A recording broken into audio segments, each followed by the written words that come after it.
Bonjour à tous, bienvenue sur Amicom TV. Nous sommes à Gastronomia 2010, le salon des professionnels de l'hôtellerie et de la restauration. Et j'ai le plaisir de recevoir Éric Dubuis.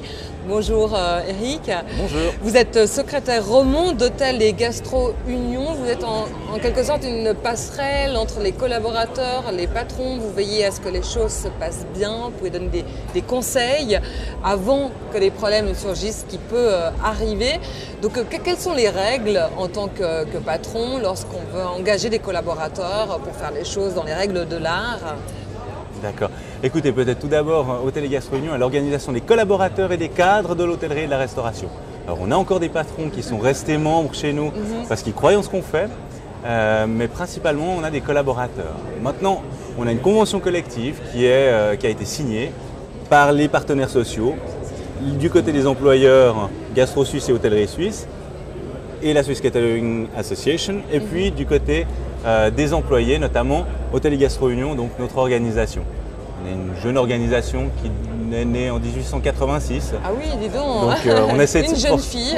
Absolument. Oui. Et des collaborateurs qui viennent tous du milieu de l'hôtellerie et de la restauration, dont vous-même. C'est exact, donc on vient ça tous aide. du domaine, donc généralement on sait de quoi on parle, en tout cas on connaît, on a la sensibilité de cette pratique et de ces métiers-là pour les avoir pratiqués. Alors c'est vrai qu'on a une convention collective qui régit ceci avec des règles qui sont plus ou moins contraignantes, mais aussi qui donnent. Parce que qu'est-ce qui est difficile justement? Est-ce que c'est spécialement difficile dans la restauration et dans l'hôtellerie d'avoir le respect de ces conventions, ou que les choses se passent bien, que les gens soient suffisamment formés par rapport aux attentes du patron? Est-ce que c'est le cas? Les collaborateurs sont bien formés en général? De manière générale, on a une branche qui est attractive parce qu'elle fait rêver. Il y a certains grands cuisiniers qui sont des modèles pour beaucoup de gens et puis qui engagent les gens à venir dans ces métiers-là, alors qu'ils n'ont pas forcément toujours les moyens d'y arriver. Donc il y a des tas de possibilités de formation, que ce soit des formations de base, qui soient dans des cursus fédéraux, comme on les appelle, avec des CFC, brevets fédéraux, diplômes fédéraux. Ça, nous, en collaboration avec les organisations patronales, on les met en place, on les a mis en place, ça fonctionne, donc il y a ces possibilités-là. Il y a également des écoles hôtelières qui forment très très bien des collaborateurs aussi pour gérer des établissements. Et c'est très vaste l'école hôtelière, parce que finalement moi j'ai appris durant ce salon que moi j'imaginais l'école hôtelière, on apprend à servir des plats, à faire, je sais pas, être sommelier, à avoir 2-3 notions d'œnologie, mais c'est très très vaste, on parle d'urbanisme, on parle de développement durable aussi, il y a beaucoup de pôles. Donc pour les jeunes, on profite aussi de s'adresser aux jeunes qui recherchent, qui sont en fin de scolarité obligatoire, qui veulent se lancer peut-être dans ce cursus. Donc il y a énormément de choses, de cours prévus dans les écoles hôtelières, que ce soit Genève, Lausanne. Tout à fait. On a la chance d'avoir les meilleures écoles hôtelières du monde. Je crois qu'il ne faut pas se le cacher. Elles forment des managers ou les futurs managers de demain, avec des compétences qui sont très très élargies, très très larges. Non seulement ils sont capables de gérer des établissements, mais de voir plus loin également et d'avoir une vision réelle de l'établissement qu'ils vont devoir gérer. Donc ça c'est important.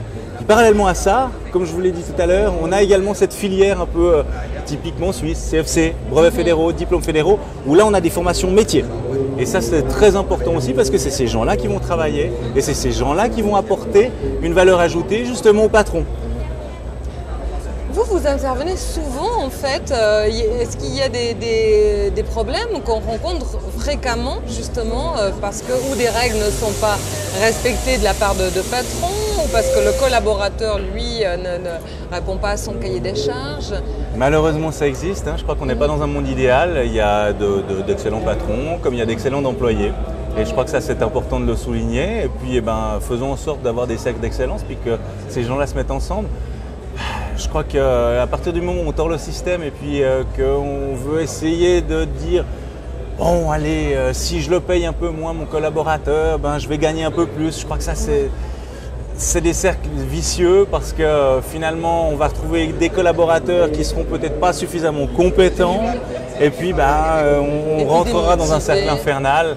Où on n'aura pas des collaborateurs qui seront suffisamment compétents, l'entreprise elle va fonctionner de moins en moins Et puis bon, après c'est tout un système derrière qui se met en place et puis c'est jusqu'à la fin de l'entreprise, la mort de l'entreprise. Donc vous, quel conseil vous donneriez vraiment à un entrepreneur, un restaurateur, un hôtelier quand il va engager ses collaborateurs?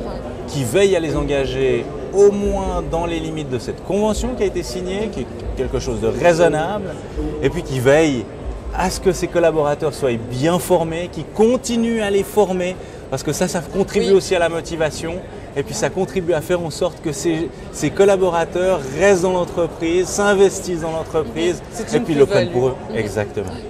Ok, mais merci beaucoup Eric Duby d'avoir répondu à nos questions et éclairé nos lanternes. On se retrouve quant à nous très bientôt. Au revoir.